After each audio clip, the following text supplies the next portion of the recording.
حبيبي المصطفى بلغ مقاصدنا واغفر لنا ما مضى يا وسيع. بسم الله الحمد لله والصلاة والسلام على رسول الله وعلى آله وصحبه ومن Assalamualaikum warahmatullahi wabarakatuh.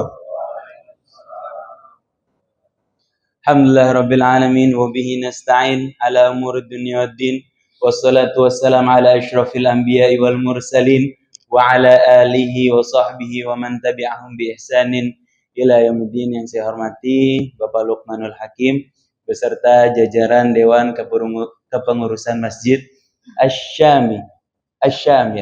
Mudah-mudahan Allah Subhanahu wa taala rahmati mereka, mudah-mudahan Allah balas apa yang mereka perjuangkan, apa yang mereka keluarkan dari waktu, harta untuk mengurus masjid ini, mudah-mudahan ditukar dengan rahmat dan kasih sayangnya Allah Subhanahu wa taala. Amin ya rabbal alamin. Dan juga kepada bapak-bapak, ibu-ibu yang telah meluangkan waktunya datang ke masjid ini, mudah-mudahan Allah jadikan ini sarana kita mendapatkan kasih sayangnya Allah Subhanahu wa taala.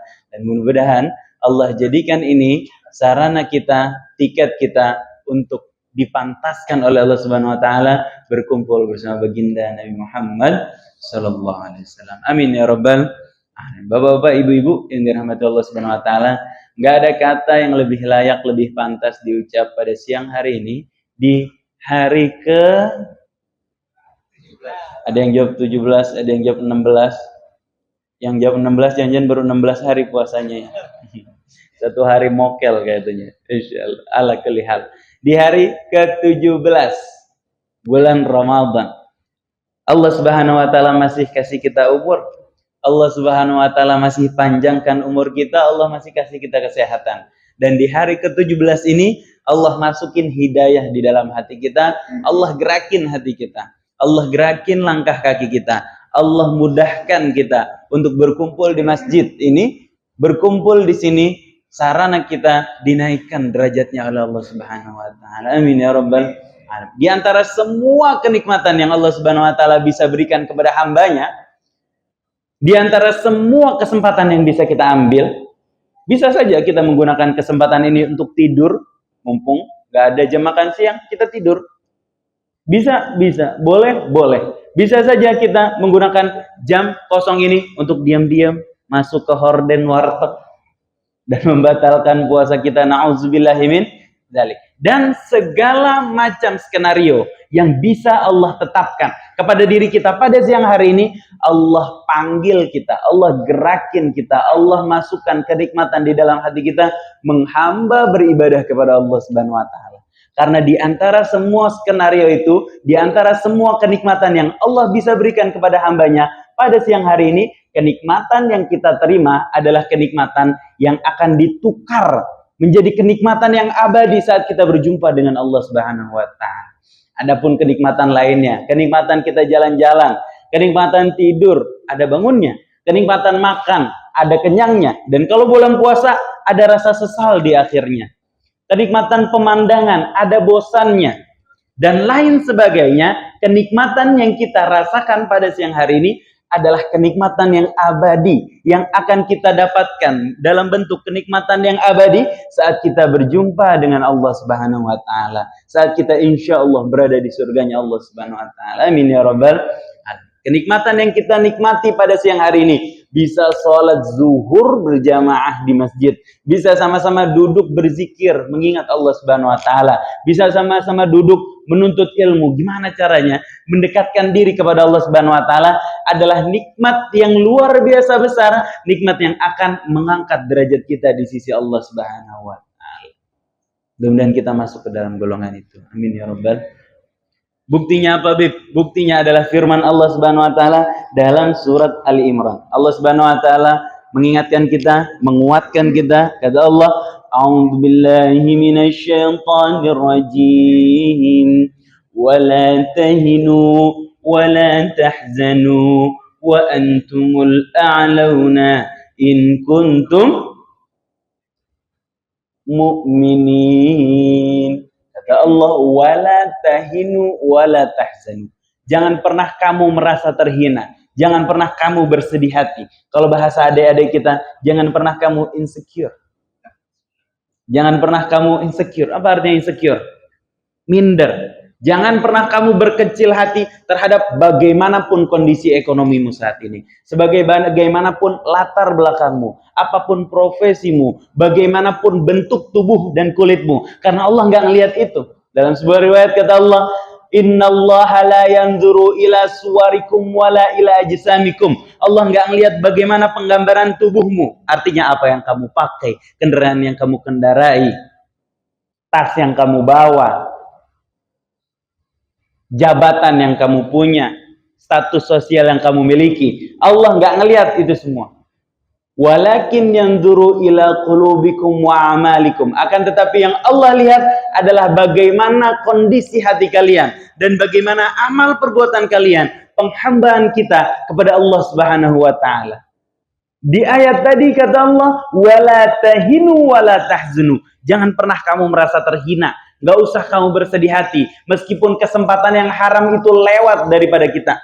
Meskipun kesempatan yang syubhat itu kita tinggalkan karena kita takut sama Allah Subhanahu wa taala.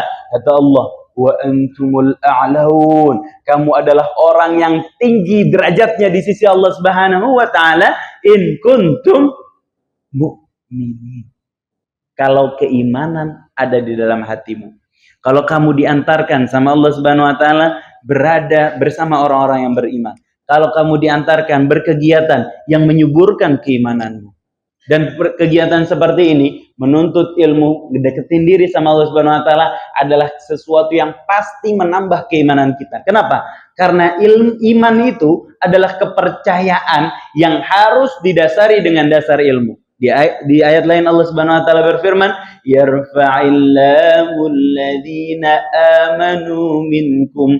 Allah akan mengangkat derajat orang-orang yang beriman di antara kalian. Walladzina utul ilma darajat. Sementara orang-orang yang belajar, orang-orang yang menuntut ilmu, Allah angkat beberapa derajat lagi di sisi Allah Subhanahu wa taala. Mengapa? Karena sekali lagi keimanan yang kita punya adalah kepercayaan yang harus didasari, harus dilandasi, harus diperkokoh dengan landasan ilmu.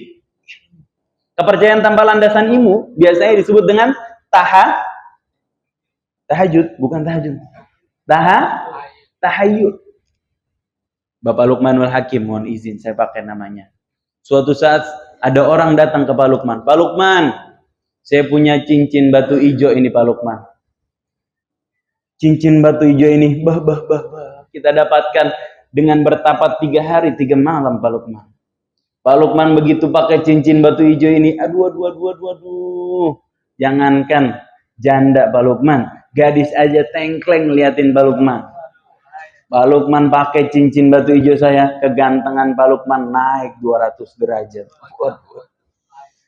Hal seperti ini bisa disebut keimanan? Belum. Kenapa? Karena kepercayaan seperti ini belum dilandasi dengan dasar ilmu. Berbeda dengan kepercayaan kita terhadap kekuasaan Allah Subhanahu wa taala, kebesaran Allah Subhanahu wa taala. Allah tantang kita untuk mengenal Allah Subhanahu wa taala. Bagaimana? Wa fil ardi ayatul lil muqinin. Dan di hamparan bumi yang luas ini Allah Subhanahu wa taala titipkan ayat, tanda-tanda kebesaran Allah Subhanahu wa taala lil muqinin, bagi mereka yang yakin. Seseorang enggak mungkin bisa yakin tanpa dia berilmu. Seorang tak mungkin bisa berilmu tanpa dia bisa belajar. Maka apapun pelajarannya pasti akan mengantarkan seorang hamba menuju mengenal kebesaran Allah Subhanahu wa taala. Apapun. Pelajaran biologi ngajarin kita keberagaman ciptaan Allah Subhanahu wa taala. Pelajaran fisika mengajarkan kita alangkah dalam menciptakan segala sesuatu Allah ciptakan secara terukur. Lihatlah perputaran bumi terhadap matahari, rembulan terhadap bumi. Semuanya berputar secara terukur menuruti perhitungannya Allah Subhanahu wa taala, termasuk takdir yang datang pada diri kita, termasuk takdir yang kita terima, termasuk rezeki yang Allah antarkan kepada kita, semuanya sudah diukur dan sudah dihitung oleh Allah Subhanahu wa taala, dan ukuran serta perhitungan itu tidak mungkin salah, perhitungannya Allah nggak mungkin meleset. Sehingga semakin kita belajar itu, semakin kita yakin dan bisa menerima takdir yang Allah Subhanahu wa taala berikan kepada kita. Bahkan ujian yang datang kepada kita, kata Allah, la yukallifullahu nafsan illa wus'aha. Enggak datang ujian itu kepada diri kita kecuali kita mampu memikul dan melewati ujian tersebut. Semuanya sudah diukur, ditetapkan oleh Allah Subhanahu wa taala. Kita bisa tahu kalau kita belajar ilmu fisika. Maka kenikmatan yang kita dapatkan pada siang hari ini, bapak-bapak, ibu-ibu yang dirahmati oleh Allah Subhanahu wa taala, DKM berusaha sebisa mungkin mengumpulkan kita di masjid ini, masjid yang mudah-mudahan diberkahi oleh Allah Subhanahu wa taala, dengan segala usaha yang mereka lakukan, ingin mengantarkan, menguatkan keimanan, memasukkan keimanan ke dalam hati kita semua atas izin Allah Subhanahu wa taala, agar kita dinaikkan derajatnya oleh Allah Subhanahu wa taala sebagaimana janji Allah Subhanahu wa taala dalam surat Ali Imran tadi. Wa antumul a'laun, kamu, kita semua adalah orang yang tinggi derajatnya di sisi Allah Subhanahu wa taala in kuntum mu'minin. Kalau keimanan ada dalam diri kita. Kalau sudah mulia di sisi Allah, kita nggak peduli lagi omongan makhluk. Kalau sudah mulia di sisi Allah, kita nggak peduli lagi anggapan makhluk. Kalau sudah mulia di sisi Allah, buat apa lagi kita butuh pengakuan dari bapak-bapak, biar kata orang di sana, luar sana kendaraannya mewah-mewah, bagus-bagus, sementara kita cuma bisa ke kantor pakai kendaraan yang sederhana. Sungguh kendaraan itu adalah kendaraan yang mengantarkan kita ke surganya Allah Subhanahu wa taala. Kendaraan yang kita perjuangkan berangkat mencari rezeki yang halal adalah kendaraan berjihad kita di jalan Allah Subhanahu wa taala.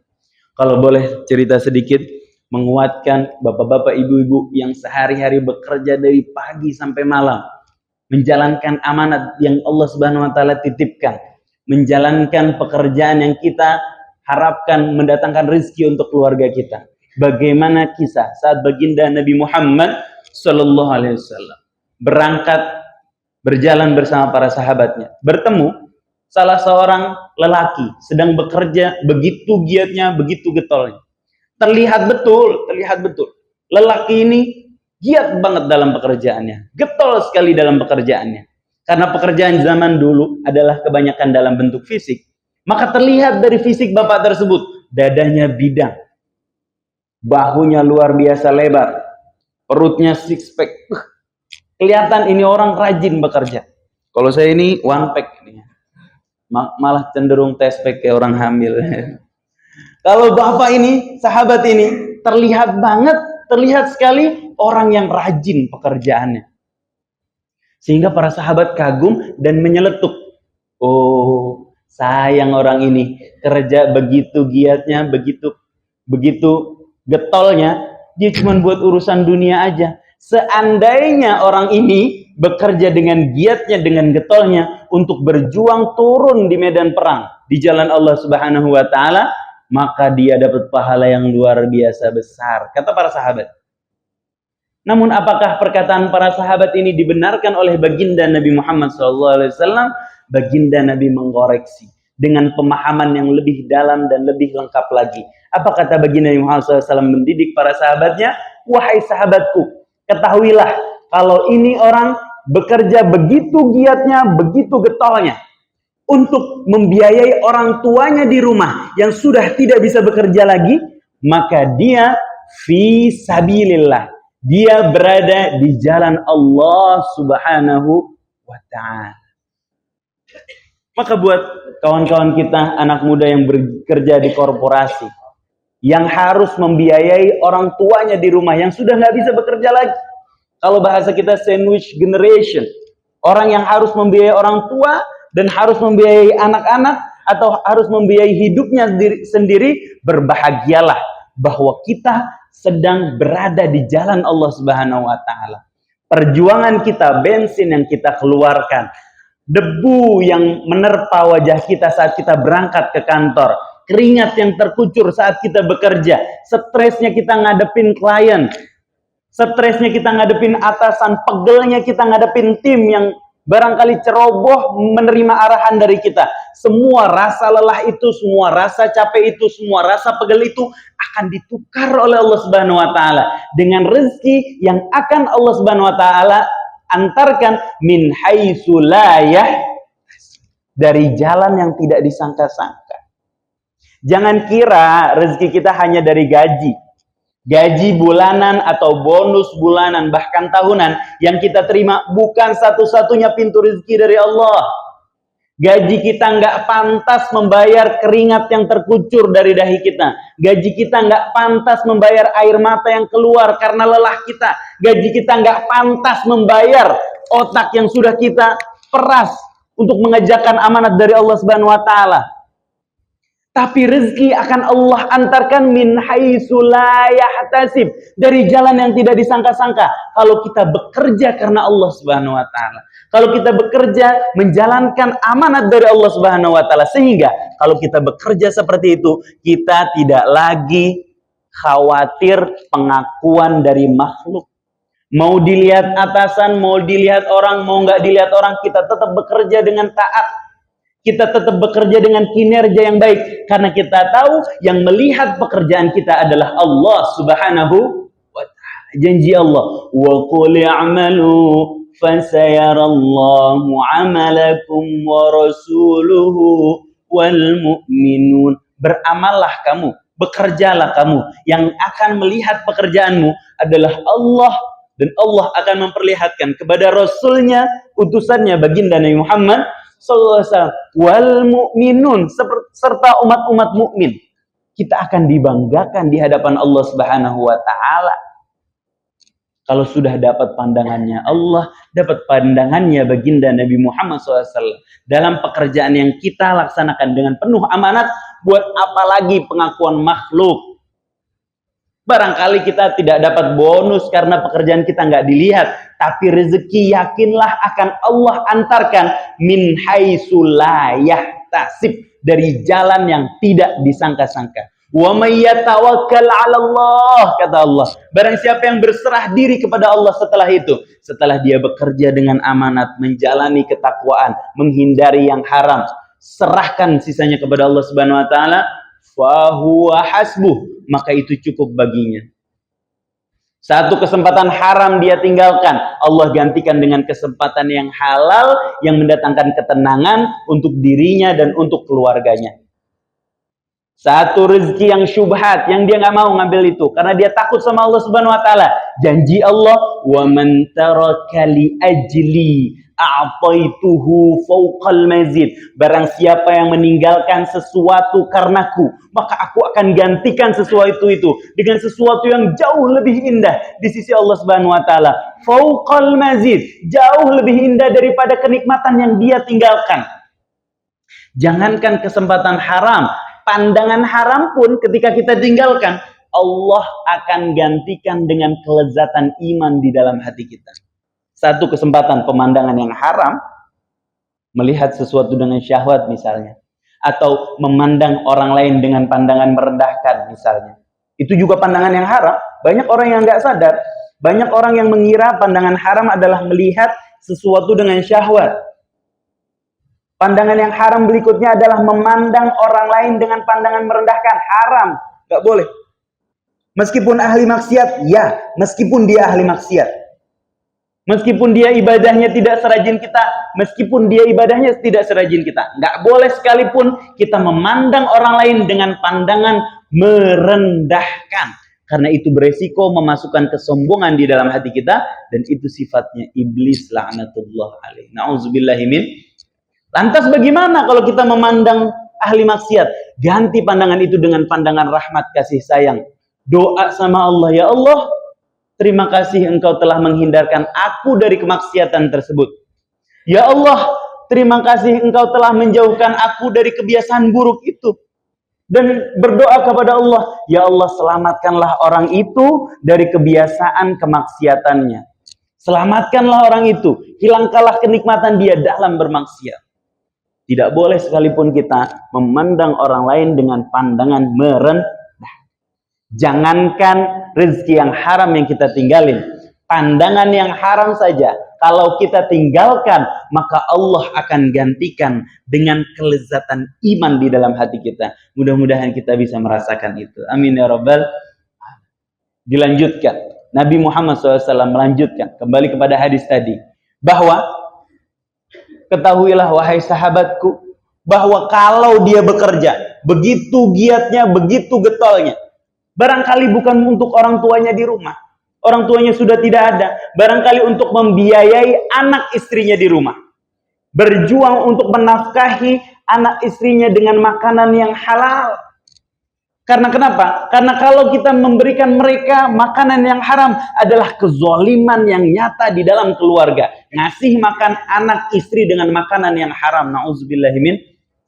Karena makanan yang haram masuk ke dalam mulut mereka tanpa disadari akan membuat mereka jauh dari Allah Subhanahu wa taala. Sadar atau tidak, makanan haram yang dikonsumsi minimal dampak buruknya akan membuat seorang hamba malas beribadah sama Allah Subhanahu wa taala. Minimal. Ketika makanan haram masuk ke dalam mulut seseorang akan membuat seorang hamba gampang bermaksiat sama Allah Subhanahu wa taala. Na'udzubillahi min. Dilanjutkan kata baginda Nabi Muhammad SAW, kalau dia bekerja seperti itu untuk ngasih makan anak istrinya di rumah, maka dia fi sabilillah, dia berada di jalan Allah Subhanahu wa taala. Atau setidaknya kalau dia nggak punya orang tua lagi, kalau dia belum beranak dan belum beristri bahkan, dia bekerja seperti itu, begitu giatnya, begitu getolnya untuk menjaga harga dirinya sebagai seorang mukmin agar tidak minta-minta sama orang lain, agar tidak bergantung kepada orang lain, agar tidak gampang tertipu oleh dewa Zeus. Tuh dewa Zeus,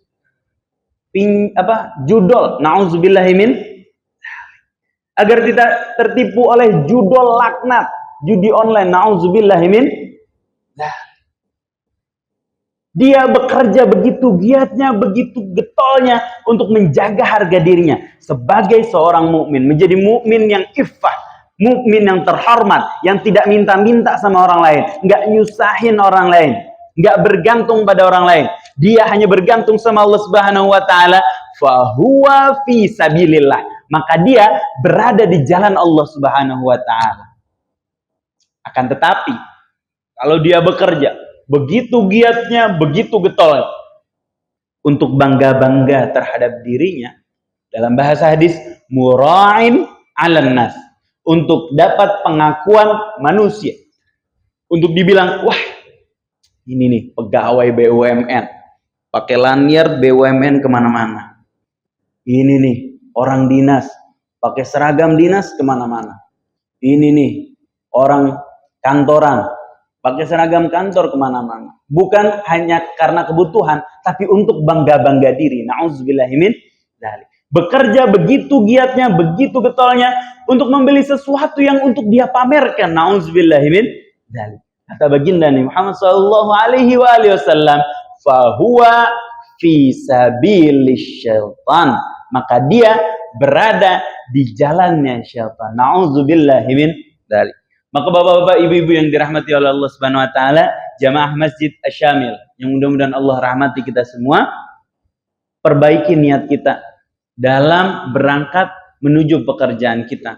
Niat kita tulus karena Allah Subhanahu wa taala, menjalani pekerjaan karena Allah Subhanahu wa taala, menjalani amanah. Kita yakin bahwa kita dilihat oleh Allah Subhanahu wa taala. Kita menjalani pekerjaan, yakin bahwa hasil dari pekerjaan itu rizkinya akan Allah Subhanahu wa taala antarkan, bukan dari gaji, bukan dari bonus, dari jalan yang terindah, lewat cara yang terindah, dalam bentuk yang terindah, sesuai dengan janji Allah Subhanahu wa taala dalam surat Ad-Duha, wala saufa yu'tika rabbuka fatarda. Engkau akan diberikan nikmat yang engkau ridhoi dan Allah ridho memberikannya kepadamu. Allahu Akbar. Terlebih di bulan suci Ramadan, mari kita jadikan momen ini untuk membersihkan hati kita dan menguatkan niat kita. Karena sejatinya Allah Subhanahu wa taala perintahkan kita di bulan suci Ramadan ini untuk berpuasa agar kita bisa mengontrol syahwat dan hawa nafsu kita.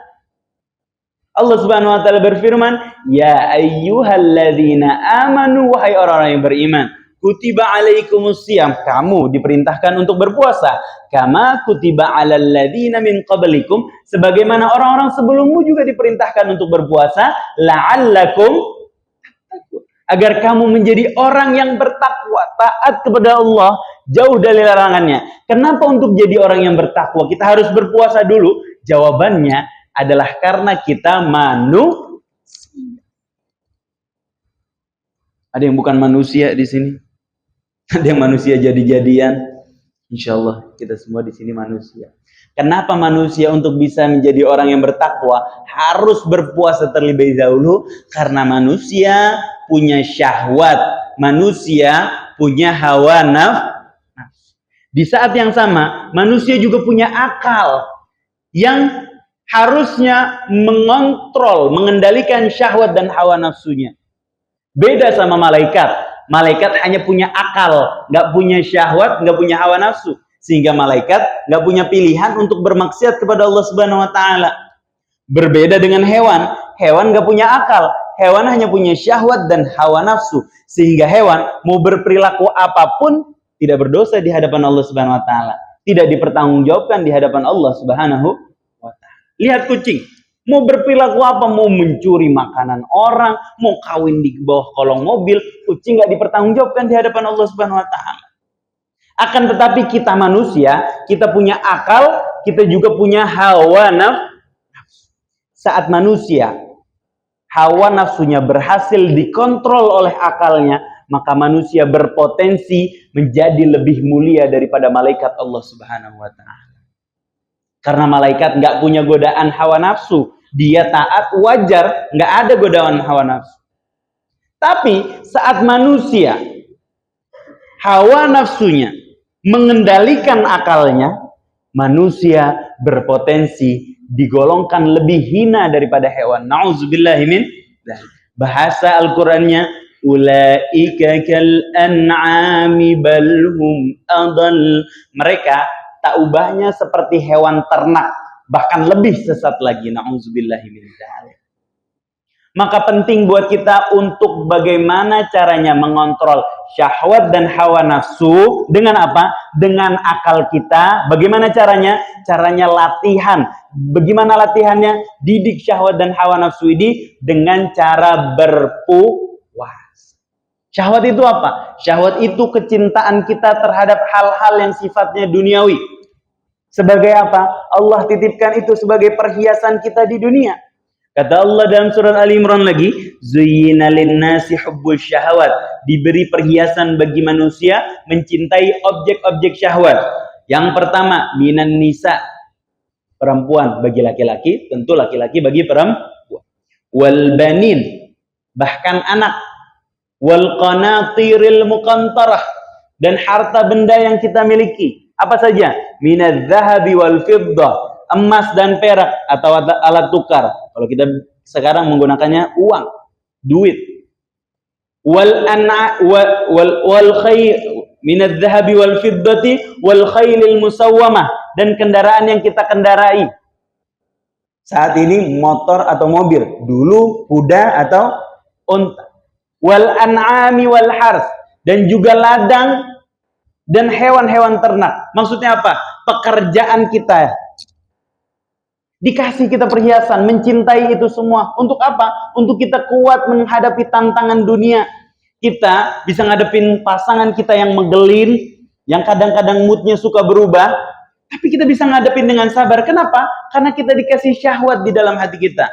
Kita bisa menghadapi anak kita yang kadang-kadang bandel, kadang-kadang lucu, kadang-kadang menggemaskan, kadang-kadang mengesalkan. Kenapa kita bisa kuat? Karena kita dikasih kecintaan terhadap syahwat di dalam hati kita. Kita bisa kuat menghadapi pekerjaan kita. Kenapa? Karena kita dititipkan rasa syahwat untuk mencintai itu. Tapi syahwat boleh dinikmati apa tidak? Boleh. Guru kita mengibaratkan syahwat itu ibarat mobil mewah. Bapak Ibu, pulang dari sini kita titipin kunci BMW Z4. Mau Bapak Ibu? Bawa pulang, habis dari sini bawa pulang BMW Z4. Saya yakin jawabannya mau. Tapi itu BMW harus dibawa pulang dan gak ada remnya. Mau dibawa pulang? Enggak mau. Kalau saya mau, tinggal panggil towing ya. Tinggal di towing, bawa pulang. Syahwat itu ibarat mobil mewah tapi nggak ada remnya. Jadi kalau kita menikmati mobil mewah tersebut, belum ada remnya, mobil mewah itu akan membahayakan kita. Begitu pula, kalau kita menikmati objek syahwat, belum pakai rem, objek syahwat itu akan menjauhkan kita dari Allah Subhanahu wa taala, akan mencelakakan hidup kita. Lantas bagaimana caranya kita bisa menikmati objek syahwat tadi? Harta benda, anak istri, pekerjaan kita dengan aman harus dikasih rem. Apa rem dari objek syahwat tadi? Remnya adalah ketakwaan kita sama Allah Subhanahu wa taala. Bagaimana agar ketakwaan kita subur? Tadi di surat Al-Baqarah ayat 182, la'allakum tattaqun, agar kamu menjadi orang yang bertakwa. Bagaimana caranya? Ya berpuasa. Itulah esensi dari puasa, artinya menahan. Menahan dari apa? Menahan dari yang membatalkan secara bahasa. Apa yang membatalkan? Makan, minum, berhubungan suami istri, mengeluarkan air manis secara disengaja, baik dengan penglihatan ataupun dengan sentuhan. Kemudian memasukkan sesuatu ke dalam rongga tubuh, murtad atau keluar dari Islam, pingsan dari subuh sampai maghrib nggak sah puasanya. Nah ini fikih dibahas nih, pingsan dari subuh sampai maghrib. Biasanya isyanya udah ada yang tahlilan sebenarnya. Tapi kalau kita pingsan ataupun gila seharian, nggak sah puasanya pada hari itu. Dosa apa enggak? Enggak dosa. Tapi puasanya nggak sah. Kenapa? Karena tidak ada ibadah yang diterima dalam ketidaksadaran. Ibadah tuh harus sadar. Tapi kalau misalnya pingsan dari pagi sampai jam 10 kita bangun. Oh, saya lagi puasa. Zuhur pingsan lagi. Maka tetap dihitung puasanya pada hari itu. Atau gila. Sehari gila, sehari enggak. Sehari gila, sehari enggak. Hari-hari dia gila, enggak sah puasanya. Kadang-kadang tanggal 25 itu gilanya ya. Saat gajian belum turun. Nah, kalau kita bisa menahan diri dari hal yang membatalkan tadi, haid dan nifas juga membatalkan. Tapi tidak berdosa, tapi tidak sah puasanya pada hari itu. Kalau kita bisa menahan dari hal yang membatalkan, kita udah niat, dan kita tidak melakukan hal yang membatalkan, puasa kita udah sah. Tapi apakah puasa kita bernilai? Belum tentu. Apakah puasa kita diterima? Belum tentu. Apakah puasa kita berpahala? Belum tentu.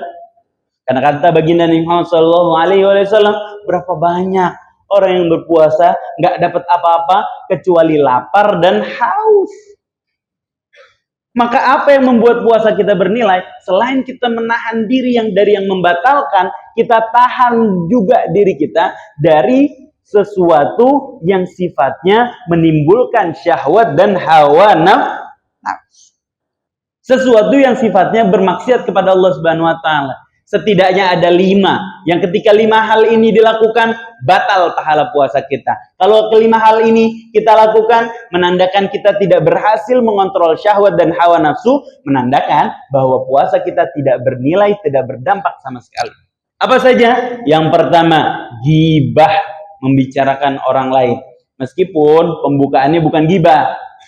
Pembukaannya bukannya mau ngomongin orang nih, Bu ya. Habis itu ghibah 12 bab.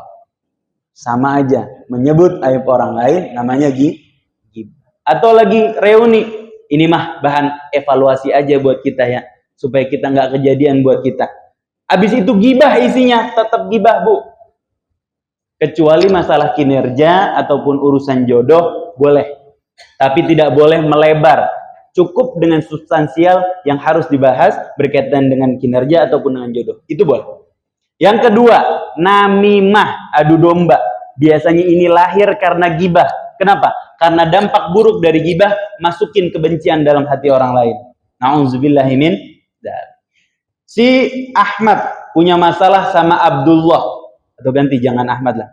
Stephen punya masalah sama Marcel. Stephen cerita ke Koh Aloy.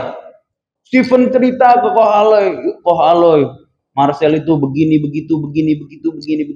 Lama-lama Koh Aloy dengerin cerita tentang Marcel, dengerin aibnya Marcel, Koh Aloy benci sama Marcel. Padahal Koh Aloy belum tentu kenal sama Marcel. Berarti waktu kita gibah, kita lagi masukin kebencian dalam hati orang lain. Dan itu sebenarnya tugasnya siapa? Syaitanir. Berarti waktu kita gibah, kita jadi pembantunya siapa? Syaitanir rajim. Nauzubillahi min dzalik. Dan gibah memasukkan kesombongan dalam hati kita. Kenapa gibah itu enak? Karena kita lagi merasa lebih baik daripada yang digibahin. Perasaan merasa lebih baik itu sifatnya siapa? Sifatnya iblis saat disuruh sujud. Kata iblis, ana khairun minhu. Ngapain aku sujud? Aku lebih baik daripada Adam. Engkau ciptakan aku dari api, sementara Adam diciptakan dari tanah. Iblis nggak tahu. Sekarang harga korek api sama harga surat tanah mahalan mana? Ana khairun minhu, aku lebih baik darinya adalah sifat iblis, dan ini bisa masuk ke dalam hati kita kalau kita ngomongin orang lain. Nauzubillahi min dzalik. Yang ketiga, melihat sesuatu dengan syahwat, apapun syahwatnya. Ada orang yang syahwat melihat kaki sekalipun, kalau kita timbul syahwat yang melihat kaki, maka batal pahala puasanya. Lihat tembok syahwat dilihat, batal pahala puasanya. Apapun yang menimbulkan objek syahwat, yang menimbulkan syahwat kita, maka membatalkan pahala puasa. Tapi tidak membatalkan puasa. Baru membatalkan puasa saat air maninya keluar. Tapi kalau baru ngelihat air maninya keluar, tandanya harus beli madu saya. Ya, boleh nanti minta tanya Ustaz Lukman ya. Langsung dagang. Yang keempat adalah berbohong. Meskipun dalam bercanda, membatalkan pahala puasa. Yang kelima, bersumpah palsu. Demi Tuhan, demi Allah, wallahi, dan lain sebagainya. Setelah itu adalah hal yang palsu, membatalkan pahala puasa. Maka bapak-bapak, ibu-ibu yang dirahmati Allah Subhanahu wa taala, kesempatan bulan suci Ramadan ini 13 hari, 12 hari terakhir ini, yuk tingkatin kualitas puasa kita, tingkatkan ibadah kita, minimal niatkan yang banyak. Sehingga kalaupun Allah cabut nyawa kita besok atau hari ini, kita udah niat sampai akhir Ramadan. Kita udah terhitung pahalanya sampai akhir Ramadan. Kalau kita udah niat, bismillah saya mau khatam di 10 hari terakhir bulan suci Ramadan, kita udah tertulis bahwa kita udah khatam di sisi Allah Subhanahu wa taala, meskipun Allah cabut nyawa kita hari ini atau besok. Karena nggak ada yang bisa menjamin nyawa kita sampai akhir Ramadan. Banyakin niat. Faman tanawwarat qalbu kathirat niyatuh, kata salah seorang ulama. Barang siapa yang hatinya bercahaya, dia akan memperbanyak niat baiknya. Mudah-mudahan Allah jaga kita, mudah-mudahan Allah ampunin dosa kita, mudah-mudahan Allah angkat derajat kita, mudah-mudahan Allah terima puasa kita dan semua ibadah kita di bulan suci Ramadan, dan mudah-mudahan Allah mudahkan rezeki kita, rezeki yang memuliakan kita di sisi Allah Subhanahu wa taala. Mudah-mudahan Allah mudahin rezeki kita, rezeki yang menambahkan keimanan dalam hati kita. Mudah-mudahan Allah mudahin rezeki kita, rezeki yang membawa keberkahan untuk diri kita dan untuk keluarga kita. Ala hadhihi niyyah wa ala kulli niyatin salihah. Dan semoga sebagaimana Allah kumpulkan kita dalam keadaan tenang, bahagia, aman di masjid ini, mudah-mudahan Allah berikan juga ketenangan, kebahagiaan, keamanan untuk saudara kita di Palestina sana. Mudah-mudahan Allah menangkan mereka, mudah-mudahan Allah merdekakan mereka. Saat ini tahap 2 negosiasi Palestina bersama Israel. Mudah-mudahan Allah lancarkan, bisa damai mereka. Mudah-mudahan Allah gantikan apa yang hilang dari mereka dengan sesuatu yang lebih indah yang Allah Subhanahu wa taala janjikan untuk mereka.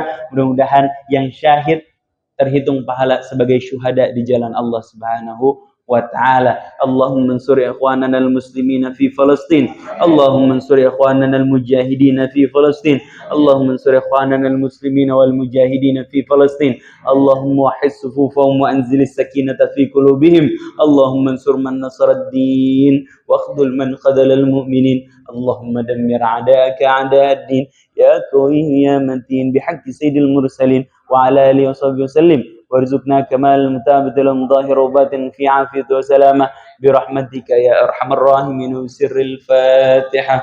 أعوذ بالله من الشيطان الرجيم. إياك نعبد وإياك نستعين صراط المستقيم صراط الذين أنعمت عليهم غير المغضوب عليهم ولا الضالين آمين. بالله التوفيق والهداية والرضا والعناية. السلام عليكم ورحمة الله وبركاته.